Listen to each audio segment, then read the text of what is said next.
for sure. So that's the same message I have for you today. It's not the end of the world. Are there any joys and celebrations going on in your life? I was in a meeting today and, they said, are there any joys, celebrations? And I said, yeah, a lot of folks have been praying for my sister. She's doing so much better. She has almost fully recovered now. So I am so grateful that she is doing so much better. So that's one joy I have in my life. And my daughter learned that a B- is not the end of the world. So that's a joy. She's a perfectionist. So if it's not an A+, that's a problem, huge problem. Anything going on in your life, any joys and celebrations or struggles? The struggle continues. Hopefully there are not too many B's or unsatisfactory grades, but we will work through it. Always feel free to share if there are any joy celebrations or even struggles or prayer requests that we can share together as a class, as a group. I would love to create a safe environment for us to do that. Okay, the plan today is your syllabus says today's projects. So what I want to do is to show you a few examples of some projects and give you some good appreciation of what projects might look like. So I have a few examples I want to show you. I have an activity where we will process that together. And hopefully that will put you in an even better place. You will see in my syllabus that the way I structured where the project presentation falls is unusual. That was very deliberate.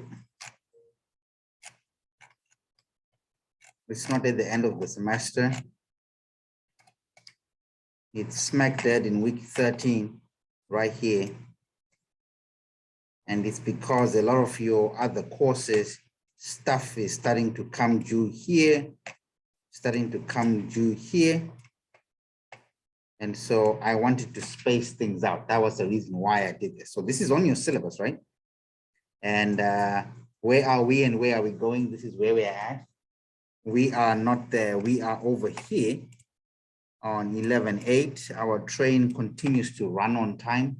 So there's no change at all to our contract. This is our contract right here, right? And so today we are going to do this exercise on project presentations. And then next week we start, not next week, next class on Wednesday, we start our new text, this guy.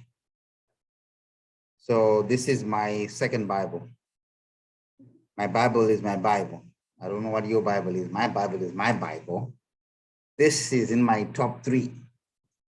I hold on to my syllabi in my left hand all the time, and I hold on to this too. This is Dan Siegel's The Whole Brain Child, 12 Revolutionary Strategies to Nurture Your Child's Developing Mind. Dan Siegel and Tina Bryson. So this is an invaluable resource I use even when working with at-risk teens. We continue to use this book even for that population. This is a very, very foundational text. You got this on day 1 through Slingshot.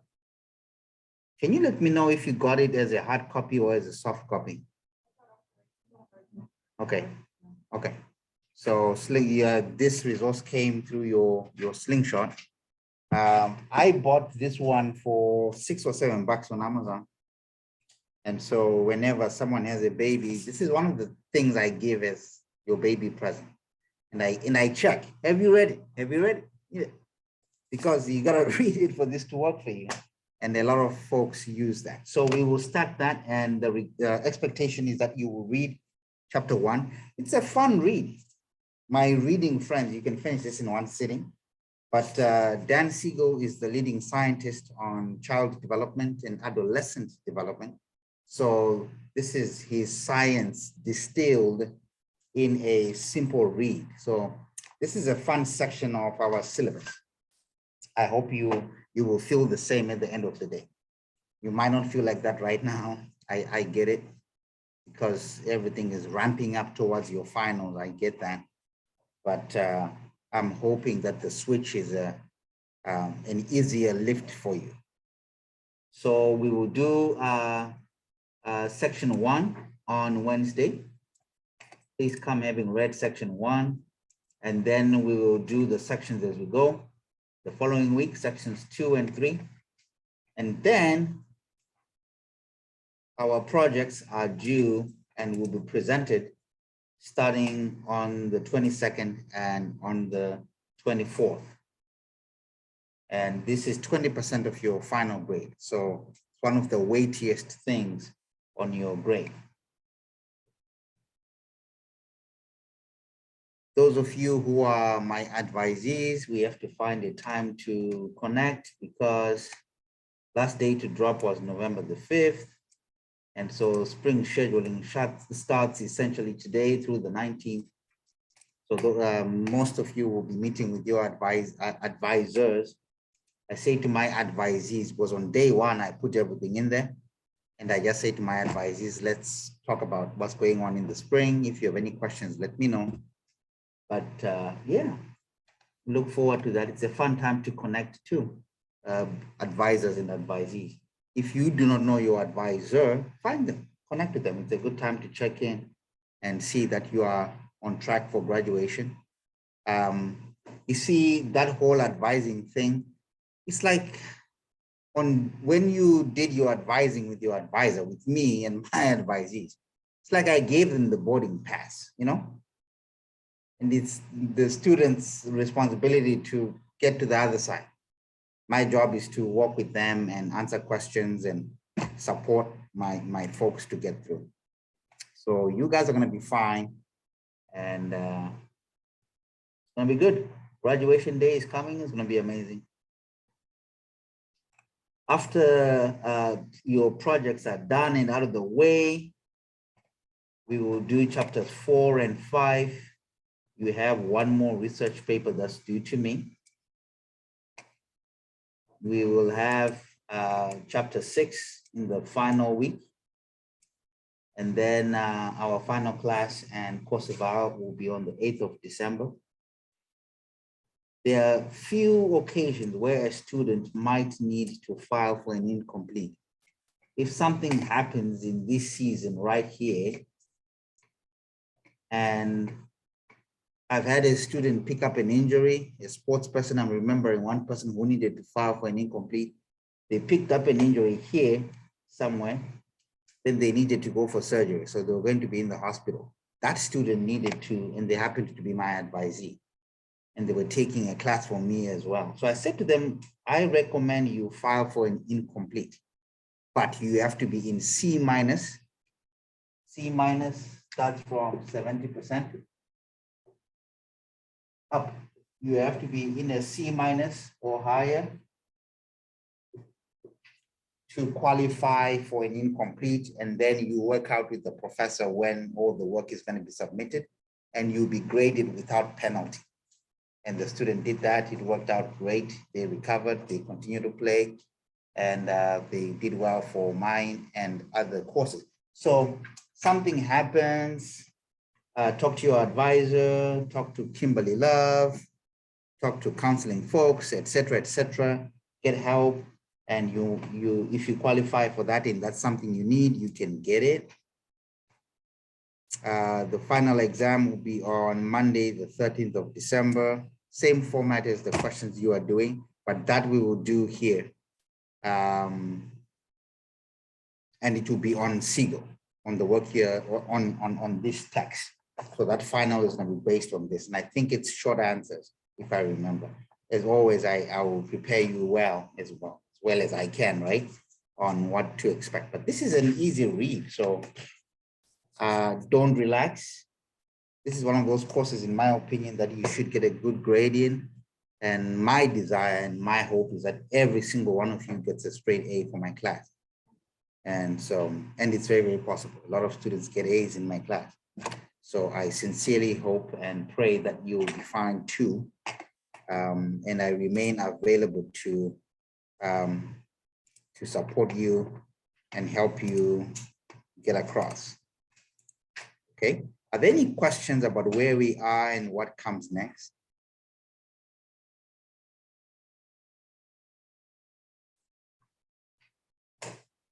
Okay, all right, if we're done with that, let's go to the project. Let's go to the section on your syllabus that talks about your project. Multiple places, but I'm looking for the spot where I give you specific directions on what to do. When I say peer-reviewed sources, you can find them here as well. You can look for what could be helpful in my section on the syllabus called additional resources for our class. When you do an essay, you have at least one essay due in this class, right? Your reference section should look like this. This is what a peer-reviewed section, this is what an APA style reference section should look like. Any peer review article will have this too. And you can Google this. It will take you a few seconds to Google how to cite a journal article in APA style, how to cite a book in APA style, how to cite a video in APA style. You can Google that and it comes back to you in seconds. So this is what an APA style reference section looks like. You are upper division, you are upperclassmen, upper class people. So we expect your writing to be good. We expect your reference sections to look like this, right? So always know you can look at our syllabus and you will have an example of how to cite a chapter in a book. It's all here. I have all kinds of good things you can use and refer to that. You did a draft, I gave you feedback, and some of that feedback might be applicable. You know, I've had students say to me, hey, you gave me this feedback and I don't understand it, or I don't agree with it. That's okay. It's a suggestion, right? We shall meet when you do the presentation. But always remember, I want you to get the very best grade you can get. So not all of my suggestions, I've had students say to me, thank you, but well, we're gonna go this way. That's okay too, and I've been pleasantly surprised. That's okay. So I say here, create a presentation, and I say use Microsoft PowerPoint. And I say you may address some of the questions below, but feel free to be creative. So you may go here or use some of this or not, or add to it, and that's okay too. I'm always amazed at what I see. So this basically is what is in your syllabus, okay? And I even give you the rubric on how that final presentation is to be graded. And that starts on page 15. Nope, page 16 for the final project. Okay. So that you have an idea of how you will earn your 200 points.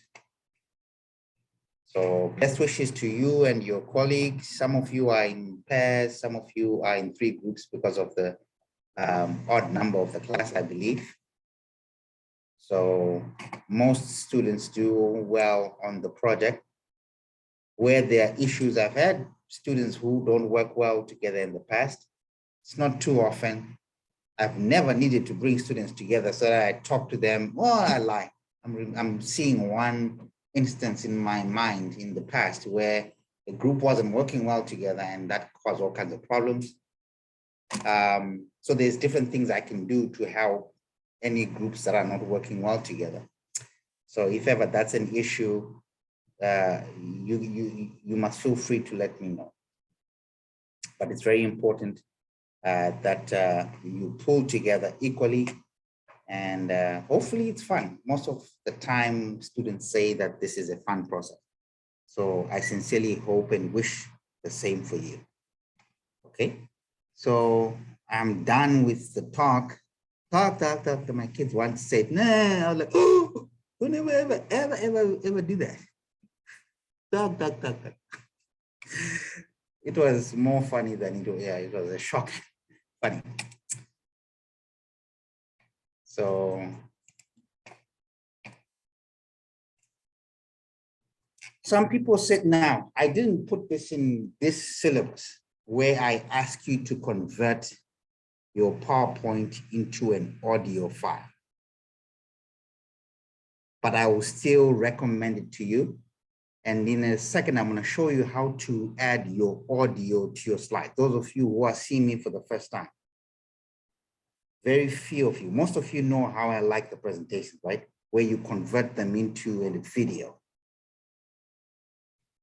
You don't have to do it because I recognize today I didn't put this language in the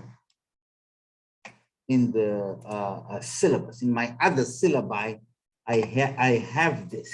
It's not in this one. I omitted it. So I won't stress if you don't convert your presentation into a video. In a second, I'll show you how to do it. It's so simple. Creativity in your video is encouraged. However, the very least, you can turn a PowerPoint presentation into a video by using the following tutorials. This is 2 minutes long and this is 2 minutes long. It's because it's easy. So it might also remove the stress of coming here and presenting to your colleagues like this. Some people say to me, I feel like I'm going to die. Please don't make me stand in front of the class and present. I'm terrified. I get stage fright and I struggle with anxiety, all of that stuff. Please don't make me come. So this is a way you and your partner can convert everything into a video. And I still encourage you. If you don't want to do it, I won't expect it of you because I didn't put it in my syllabus. Are we together? So if you want to convert your PowerPoint into a video, this is how you do it. You come to insert. I'm recording this. I'm going to post this up when we are done. So you can go back and watch it, right? You click on insert.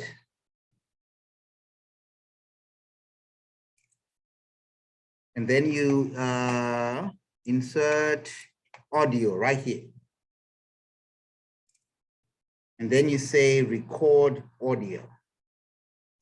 Click on that guy. Once you click the red button, it starts recording. So you need to know what you will say for each slide. So what I looked at was your draft for the PowerPoint presentation. So it's one way of making it easy, less pressure. I just give everybody the links. You watch the video, 20, 25 minutes is too long. We'll draw out of a hat what we will come and watch together on the 22nd and on the 24th. But everybody will have access to all the presentations. Make sense? So you know in advance what you're going to say about each slide. Then you click on the red button, boom. Hello, everybody. In today's presentation, I will talk about projects and how to do projects. And if we have time, I will click on those two links. They are 2 minutes long each, and they are tutorials on how to insert audio into your PowerPoint slide. It's as easy as that. I have a few presentations that we will look at and assess together. And you can kind of have an idea of what might work, what might not work. And hopefully this inspires you to think and reflect on your own project. Have fun. Then you see this guy right here, boom. Now listen to this. Hello, everybody. That's it. And if you don't like this, you can delete it and do it again. Right? I simply go on insert, say I don't like it, I was nervous, I stammered, I didn't feel comfortable in my skin, I can do it again. Oh, hi everybody, I didn't like that last audio, I deleted it in theory, and I'm redoing it again. Hope this is much better.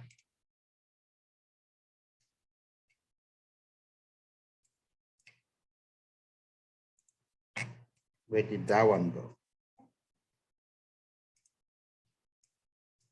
I don't know where that one went. And maybe it didn't work because there's already an audio file here. I don't want to delete this one. I was just trying to show you. If you don't like it, you can right click on this and you can delete it. You can trim it. You can do all kinds of things. All right. And then you do that for every single slide. Insert audio, record audio. You click on the red button. Now, when you are done and there's a thing for every single slide, you simply say File, Save As, go into the folder you want to save it in. So automatically saves as PowerPoint, right? But because you put audio, now you click on MPG4 video. Click on that guy and say save. And it will save it as a video. You can see it's working to convert this into a video. And then you give us access to that. I recommend you do YouTube. That's easier. Dropbox is the next best thing. I hate Google Drive because Google Drive requires a password. More than half the time, Google Slides and Google Drive is complicated. I don't like it. But once you do this, you're more than halfway done. That took less than 2 minutes. It's converting this into a video. So all of the audio that's in there is captured, and this PowerPoint is a video. So this is my encouragement to you and your colleagues. But if you're itching to come and stand in front of us, more power to you. We will enjoy it. Okay, so let me go. There you go. So here's the video. Let's watch it.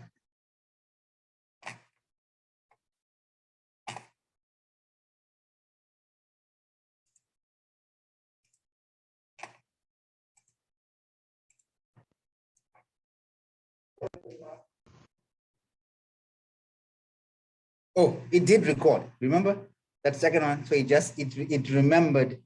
I didn't delete the old one, but it remembered the second one. So it did work. And you're done. Then you upload this somewhere. Are there any questions? Excuse me. And then your video is done. You've learned something new today. Are there any questions about how to do this? So you and your partner will talk, right? Hey, what did that make any sense? And is that going to work for us or not? That's okay. Okay, let me know if you have any questions. So let's look at some projects. Let's look at this one on infant massage. I have permission to show these. So this is the rubric. Go ahead and jot down any notes. And I want you to grade this guy.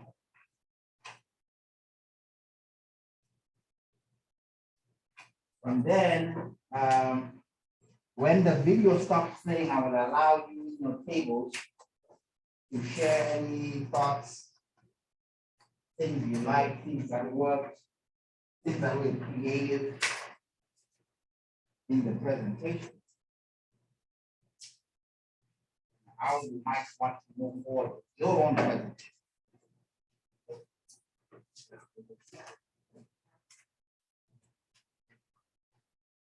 So why don't you take a minute to familiarize yourself with the rubric that I will use. So when I watch your video, I will sit there with that document. I will sit there with that rubric and I will enter numbers and you will get your money's worth.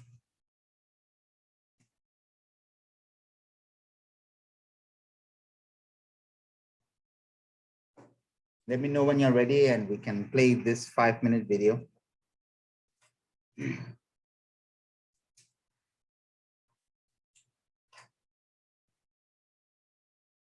Now, the instructions were different for this cohort. Their project was only 5 minutes long. But what I want you to do is appreciate the concepts on that rubric. That's all you're doing at this point, okay? So they had a different requirement. They were only required to do 5 minutes. Yours is going to be longer than that. So don't worry about it. It won't be to the same. It's not the same project in that way.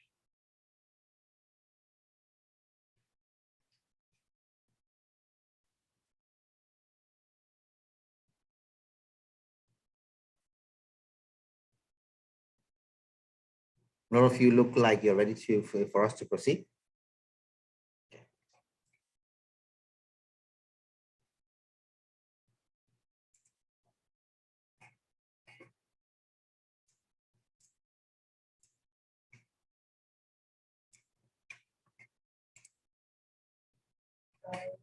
Okay, so today we're going to be talking about infant massage and the benefits of it.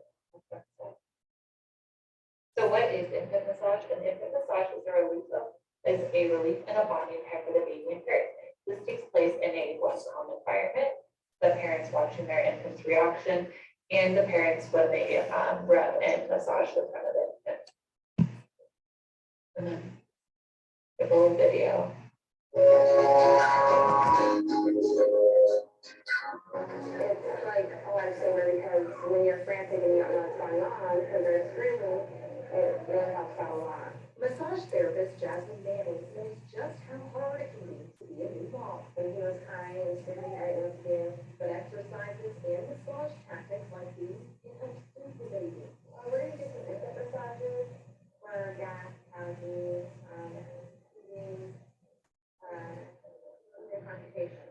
Jasmine recommends doing the massages every night after the baby's nap. It helps to relieve gas and constipation. Will you let me go over it? So I will do how to the bread. And you want to keep eye contact with the baby at all times. It's just one of those techniques that are taught at the school. Run us the part. They will use every 2 weeks to help you better understand the things we're going to do. Really beneficial and they use different topics every 2 weeks, so you get a wide variety of information. City Brady has introduced several packs that make enough benefits for 70 water mileage. I wanted to meet other moms and babies, and I'm only on maternity leave for 12 weeks, so I'm going to try to get out with her as much as possible and learn as much as we can. A fun way to interact with other moms and learn more about the baby. Holy health.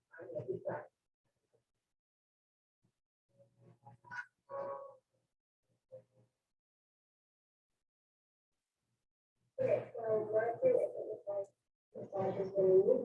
So it creates peace for the baby and allows them to grow without the stress of not feeling well. A few things that massages relieve would be gas, constipation, and elimination, growing pains, muscular tension, teeth discomfort, and body cramp. Premature babies. With premature babies, are hypertensive to touch, so skin-to-skin contact improves their growth. Studies have shown that the infant massages can help them leave the hospital sooner, and hospital stays decreased by 3 to 6 days. An increase as high as 48% showed that weight gain after infant massages was performed.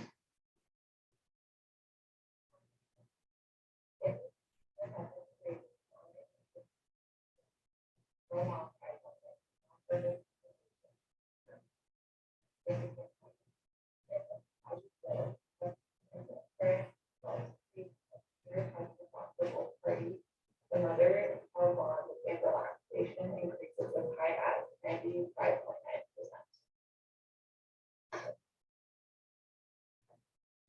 Okay, so a little more about bonding and attachment. Babies begin building their attachment with their caregiver within the first year. Premature babies and their mothers are at a greater risk for them to form this attachment. Massage given to premature neonates by their mothers on a daily basis can promote and maintain emotional attachment between the mother and her infant.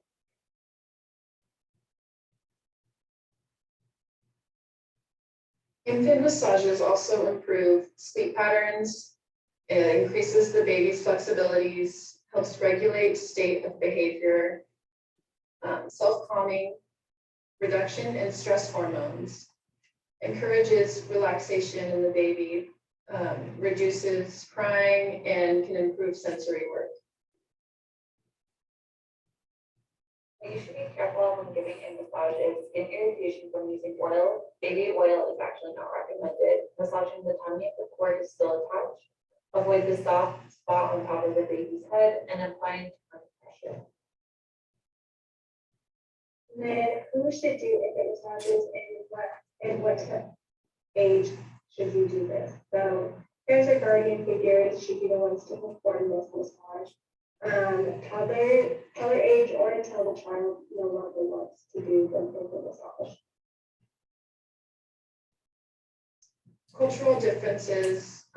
Baby massage is used throughout the world, and some fascinating reasons that different countries and cultures use infant massage include Russian mothers believe that massage develops the nervous system. Balinese, Mongolians, and Australian Aborigine massage to relieve headaches and stomach aches. And in India, massage is used from birth, and older generations massage younger generations. And here are our sources. Thank you. Yeah. That's got nothing to do with class. That's what I watch in my first note. Don't worry about that. Okay, go ahead and jot down and finish your thoughts.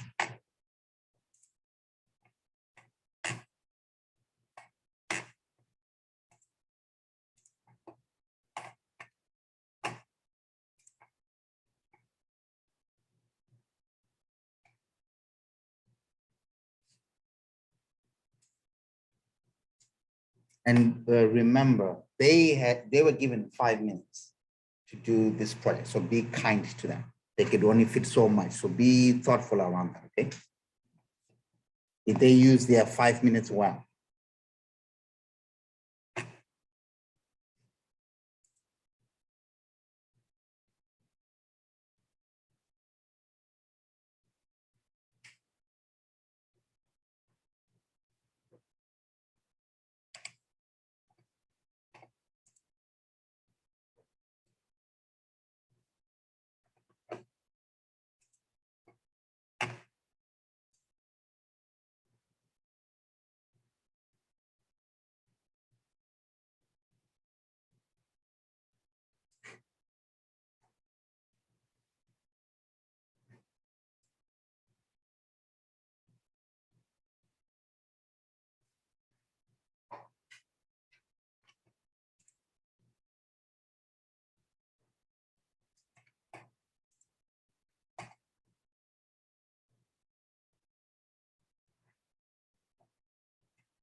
What was missing? What could they have added? What did you like? What did you not like? Those are some things you can connect with folks in your table about.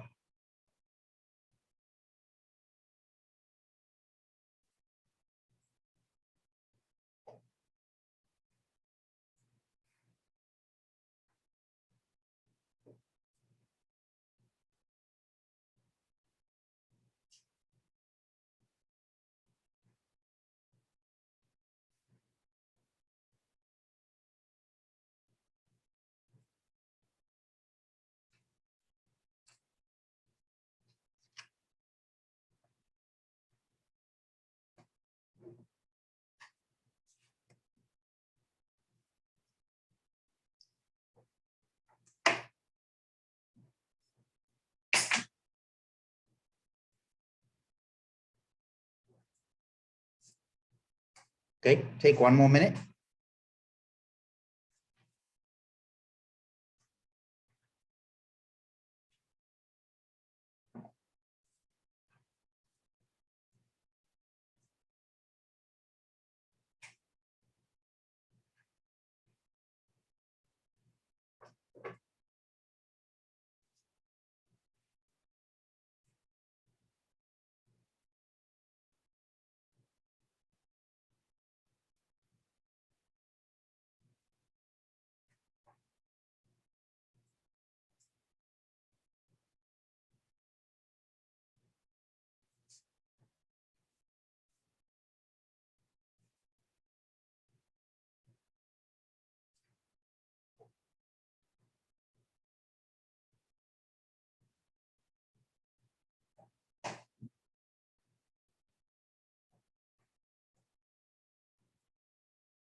Okay, here's what we're gonna do. You three, can you please talk to each other and share your feedback, go around here. You can work in pairs or you can make it work for the whole group. And you can work together. Let's take a few 5 minutes. And then you guys will share see if you can come up with a grade that you would assign to the person. Okay?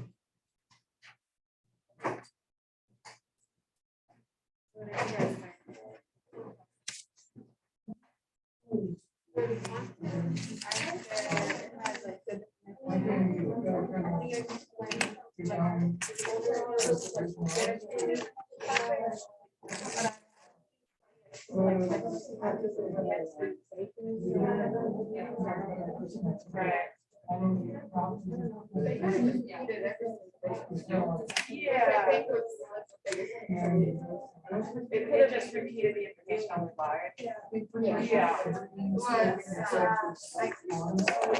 Brandon, in 5 minutes, I totally get it. You have to get everything out before the absolutely. But don't sit here. I think we can decide. Right, that's why it's fine for us.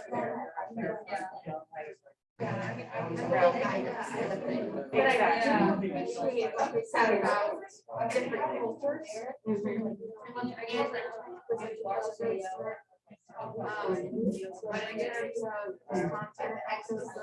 Yes, the video. Yeah. We're gonna cover. Right, not so much. I like that they have the video in there. I thought that was really cool, a real life example of how it's effective, you know, but what really good was how they, there were 3 people, I think, for the presentation, and they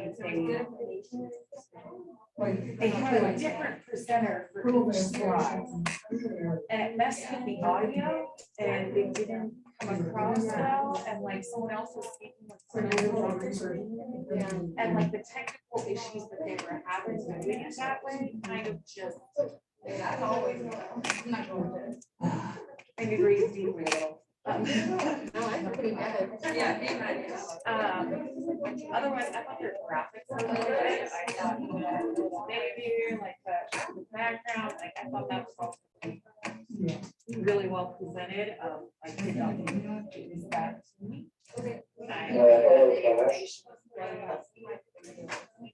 Standard.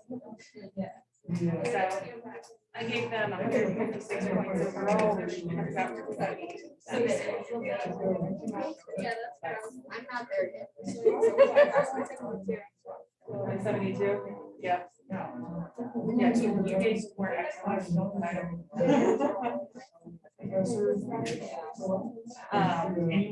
Yeah, the sequencing information, I totally gave them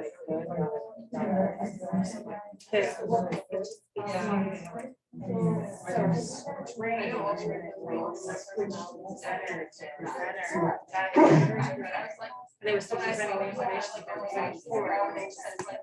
It didn't feel like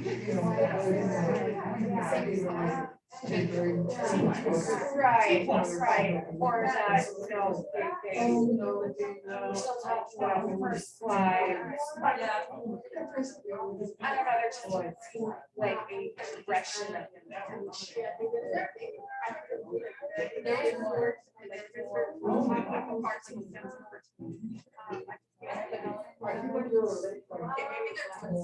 right, yeah. Oh, I remember that one of their decisions was myself. Like it's like fire. Oh, yeah. Yeah, I didn't see that, but yeah. And then saying, all right, so this video explained it. Now let's go into the feature. We don't have to repeat which video said. I think if they did that, it would have been like.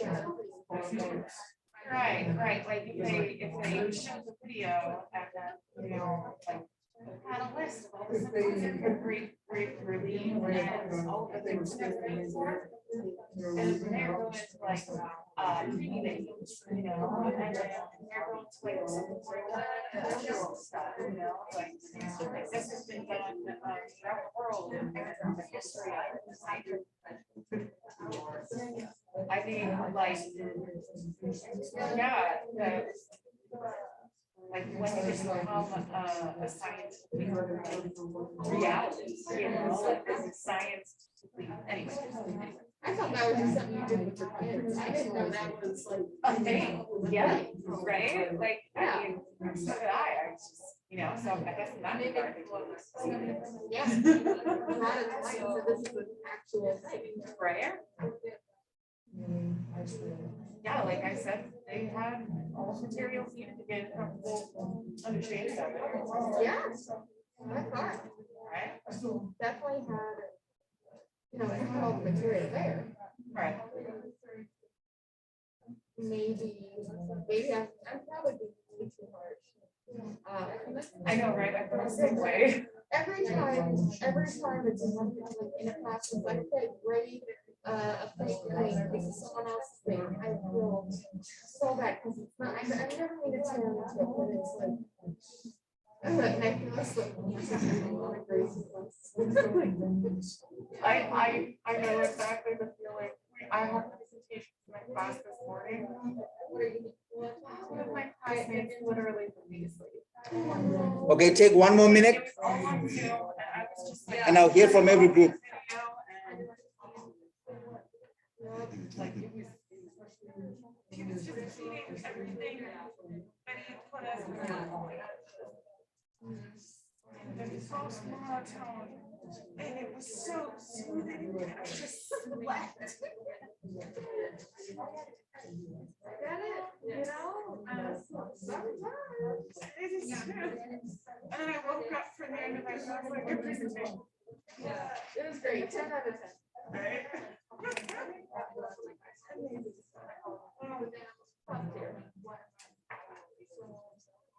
Okay. I can't wait to hear all about it. Which group would like to go first? And just tell us what your thoughts were and things you processed together. Who wants to go first? Yes, ma'am, go for it. I'm always willing to go first. I'm sure your colleagues love you for that. Hey, somebody's got to do it. So we talked about how they had really good breadth of information, and we thought that the video was cool. We thought the historical, and not historical, multicultural aspect to it was cool. The slide where they talked about all the different cultures that do it. We did think that they were kind of repeating slides a few times and rehashing the same information. And I got very annoyed at the disjointed presenting, where one person would present one slide and then it's the next person and then the next person and the next one. And because of that, they had some audio issues. And like I heard one person while a different person was on screen. Yeah, that's kind of the. What did you guys give him? I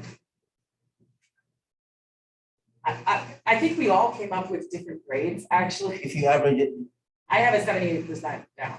172. Oh, 172 is what is I don't know who's got a calculator. I Okay. All right. Let me know. Okay. Crunch the numbers and let me know. Which group wants to connect? Yes, sir. Oh, Hold on. No, never mind. Go for it. Go for it. we kind of all agreed that they put too much information on the slides. And they kind of, it was kind of like they were reading word for word from the slide instead of teaching it themselves. And then the other thing was their video took up almost half the presentation time. And so again, it was like they weren't really teaching it. You could have just showed us the video. Yeah. Anything else? Anything else you liked or didn't like, whatever? I think we just like, you know, the information they gave, it was pretty thorough. How they did the research, it just didn't really come through in the teaching aspect. And I think we all agreed, we were gonna give them like a fee.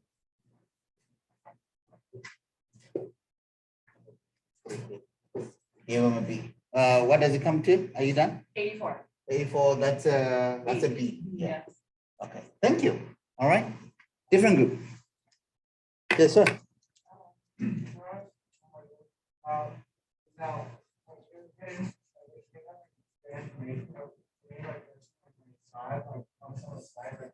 go ahead and work on like things that like I already read the entire slide in like 10 seconds. I don't really need a second, and really like 50 seconds of the slide. Instead of like explaining on it, so I just like kind of like it's like you know like when you actually know something, you can stand on it and apply it. But the fact that I just like really read off the slide or the word something that I already read in 10 seconds. And also like I said, the videos here. Like they should show the video. Okay. Okay. And what grade did you guys come up with? Yeah, A B. Okay. Do you have a number or you just 160? So it's a B minus there. 80% is a B minus. Okay. Thank you. The other groups. Repeating the slides was another thing we talked about. Okay. So this one is 1%. Yeah. Okay. Just verbatim reading information. All right. I hear you. Okay. Different group. Yes, ma'am. We basically talked about everything that's already said. Okay. The repeating into Okay. did not explain or expand, that was a really good thing. And then the word for word, Okay. it was a lot, especially since we didn't expand on it. So I feel like they could have used the PowerPoint in the way that they did. They could have used the PowerPoint kind of off like they could have expanded more, so they could have used the bullet points just kind of as topics to piggyback off of. So they could have expanded on those topics a little more. So expansion basically. Okay. Yeah, and something that I personally liked was the color scheme. Okay. So I like the color scheme, especially because a lot of people talk about babies, and most of it was talking about babies. I feel like that like neutral, well, it's not a gender neutral color, but for me it's more kind of common soft color, and I really like how it fit in with the talking about babies and the What's your favorite color? purple or blue. It's not pink. Okay. Okay. All right. I think I have great graphics too. Though. Yeah, Okay.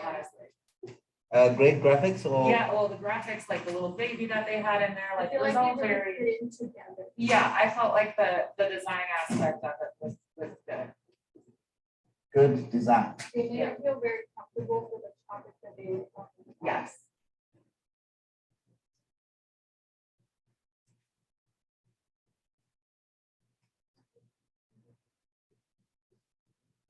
Okay. Have I heard from all the groups? Yes, go for it. Oh, hold on. What number do I put here? What grade? We did about 176 is a C plus. No. That's a B plus. What's the number if you divide that by 2? Yeah, that's good. 176 divided by 2, 88. 88. That's a B plus. B plus. Okay. All right, go for it. Last group.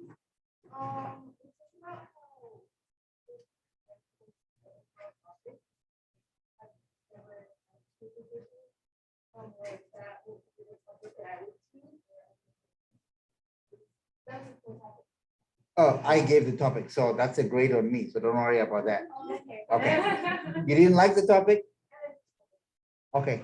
And you're gonna hear more about that topic again in this class. Okay. So maybe you might feel differently. You might feel differently when you hear a longer presentation. Okay, so, okay, I'll put that down. You know, you didn't like the topic. Is that a group consensus or that's? like the topic. She did. She Oh, said she found it interesting. Okay, Interesting. I would have never thought of presenting. okay. It's a little hard to hear because of that thing. It's that thing's fault. Okay, you liked it, like the topic. Blame the technology. Yeah. Okay. Uh-huh. And then we talked about how it was repetitive. Repetitive.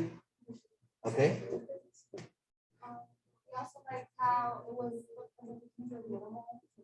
Okay. There wasn't You so like, much on the screen. okay. And then I thought there was any like statistics or theories applied. No theories. Thank you. I think you're the only group that caught that. No HD theory. How do you spend 16 weeks in this course talking about human development theories that we have studied? Not mention a single one of them.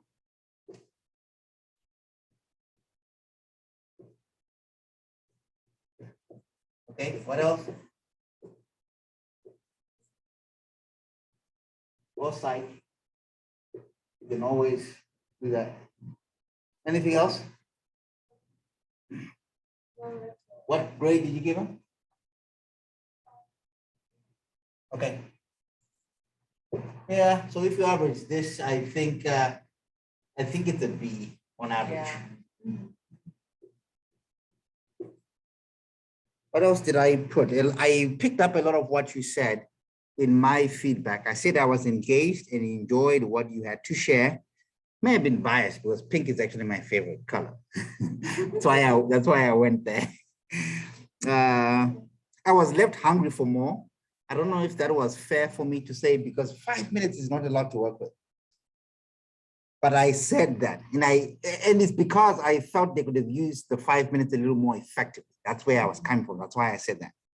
You could have added some cultural differences in how these massages are done. For example, Asians do theirs differently. So did I show you the video of how the baby massage is done in India? Oof, it will fascinate you. Someone remind me to show you that video. It's a few minutes long, but it will fascinate you. It fascinated me, and I'm from Africa, y'all. So I wish you had some connection. You made connections to Beck and Siegel as required. Otherwise, I enjoyed this presentation. Now, those are some of, I said other things, but I wanted you to have an idea. I can't tell you what I assigned them. I may have a permission to show you their work, but I don't have permission to share the grade with you. You guys read the slides, that's a negative. Disjointed flow, that's a negative. Audio issues, negative. It's true, but it's negative. Too much info, word for word, all of this is negative, negative. You guys, I would be scared to take your class. I would learn a lot, but you would point out a lot of the things I don't do so good, Do you see how, well, there's a lot to work with on the project. You understand what I'm saying? But some of you pointed out some of the things you like. So as a professor, you have to balance it out, Make sure the student understands and knows how the rubric was applied. And let folks always know what you like about their work, right? But you guys would teach somebody. And so if you got this feedback on a draft, I think, man, what would come out of this would be a much, much better product. What do you think, Jacqueline? If you got this feedback on a draft, it gives you a lot to process and think about, right? So the whole idea of doing this exercise is I want you to think about it, reflect and pivot, and cast this type of feedback on your own work. So, but good job for finding it out. Some of you somewhere down the road might become reviewers for journals. I told you I was at a conference last week, right? Some of you know that. Last week I was at a conference, National Council for Family Relations. Those of you who are my advisees, I will tell you at some stage, we got to figure out what professional organization you can join and be a part of. And so I was elected into the National Committee to review syllabi for programs that will offer certified family life education. So some of you know I signed my name with my PhD designation, Muzongo, PhD, CFLE. It's because I'm a certified family life educator. Those of you who will graduate from the Human Development and Family Studies program or take those suite of courses and complete them, you are provisionally certified to become a CFLE because Warner Pacific is a certified school to offer this program. Okay. Now, as an international reviewer, a program will say, hey, we want to be able to do the CFLE thing. So they will submit their courses for HD311, 12, 13, 14, HD320, and 6 or 7 other courses. So I have to do this process with all of that university's syllabi. They don't care about the flowers. They want this, all of this good stuff. So you are clearly able to look at your own work before you submit it and do your best and submit your best work and your best foot forward, yeah? Do you want to look at one more presentation? I see a thumbs up. Okay, let me show you another presentation. It's not a video. It's a PowerPoint that has the audio, but they did not convert it into the video. It was just, they just needed to go file, save as, and then save it as, not as a PowerPoint presentation, but as MP4 video. That's all they needed to do. Regardless, that's not what I was grading. I was grading the project.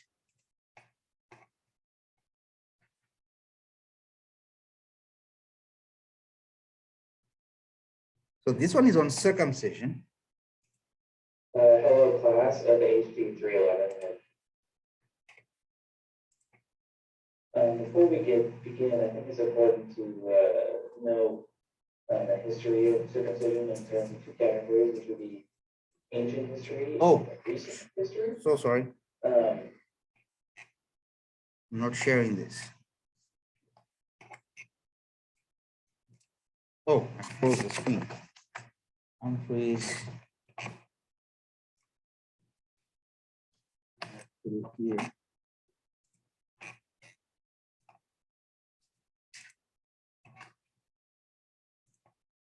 Before we begin, I think it's important to know the history of circumcision in terms of 2 categories, which would be ancient history and recent history.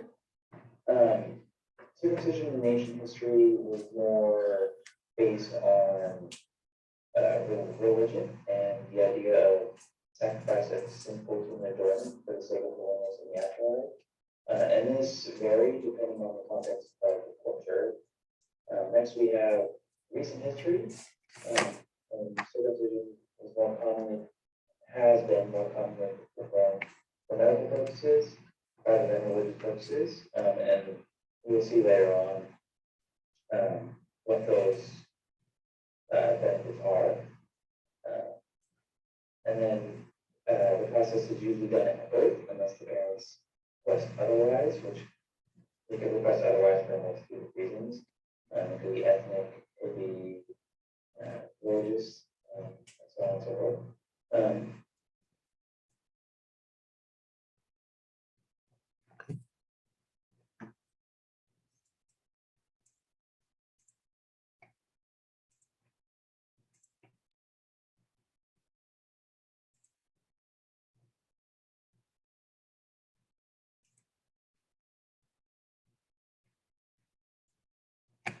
Before we get,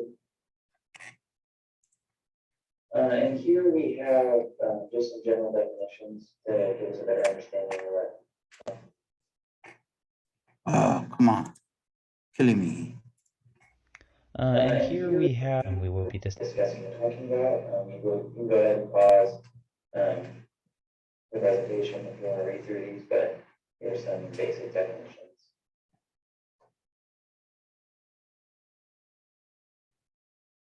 You don't have to do feedback. There will be no time unless you want to, and that's okay.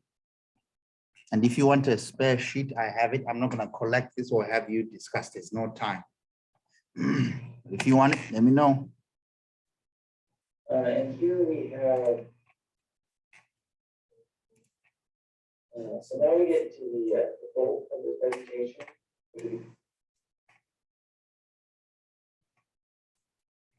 The cultural difference. You're killing me. And I've found it would be easier to group these together into three different categories, which would be religious, ethnic, and then social medical I put into one because I just found that they kind of are intertwined. So generally, religious reasons for getting circumcised, I stated before, would be sacrifice of human enjoyment and or purification.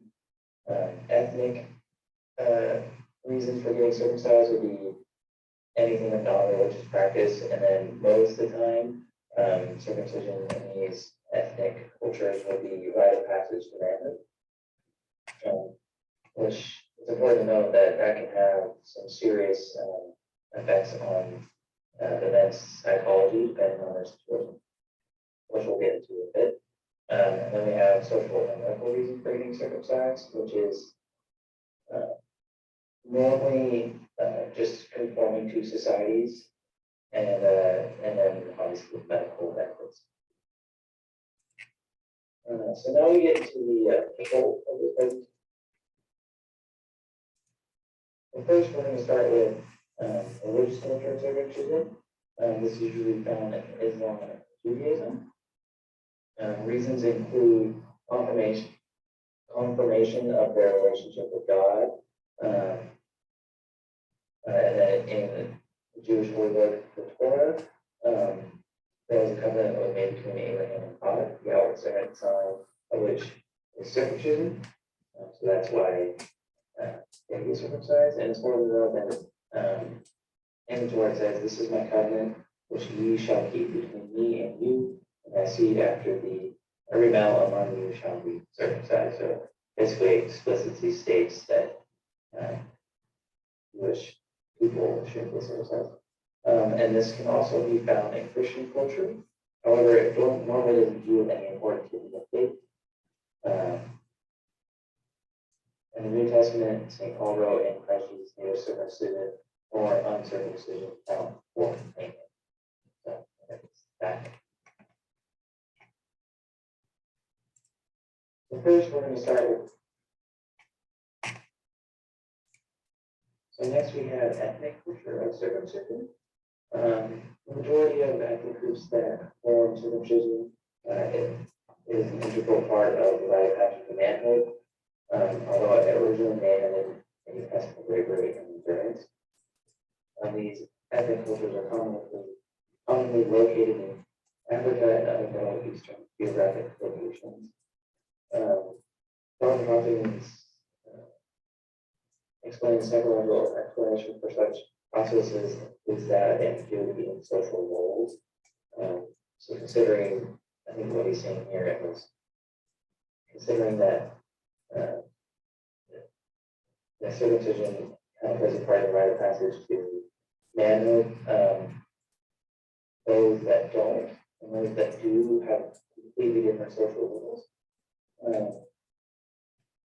And can even have an effect on the psychology in terms of who becomes a leader, and can even play a part in motivation and success.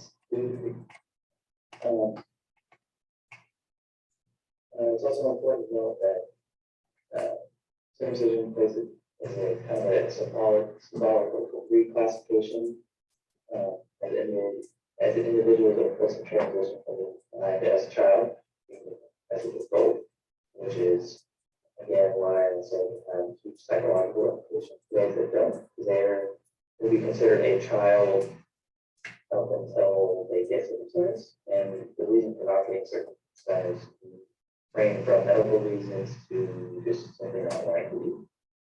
And then tradition may also play a part and might not even be private passage. Yeah.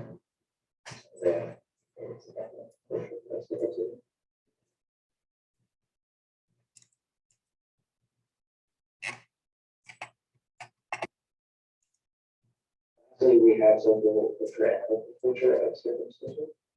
I would say this is more widely common than ethnic and religious culture. They're intertwined, I would say.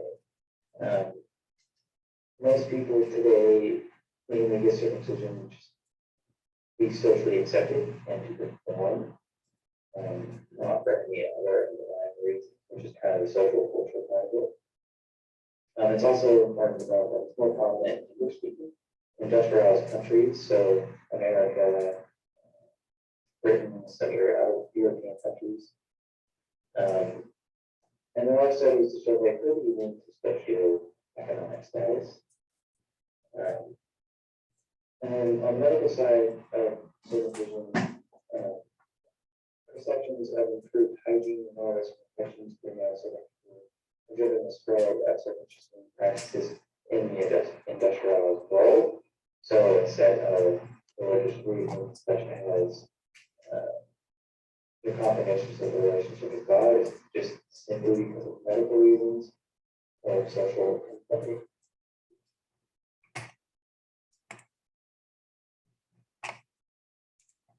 So with most of this life, there are cons. However, I do think that the pros outweigh the cons in this instance. Just to list off a few pros, circumcision increases risk of urinary tract infection. See, which increases risk of penile cancer. Although it should be important to know that cancer is rare and becoming rare for reasons that appear to be unrelated to circumcision. And in general, it's just easier to maintain clinical hygiene. Circumcision makes it simpler to simply wash the penis.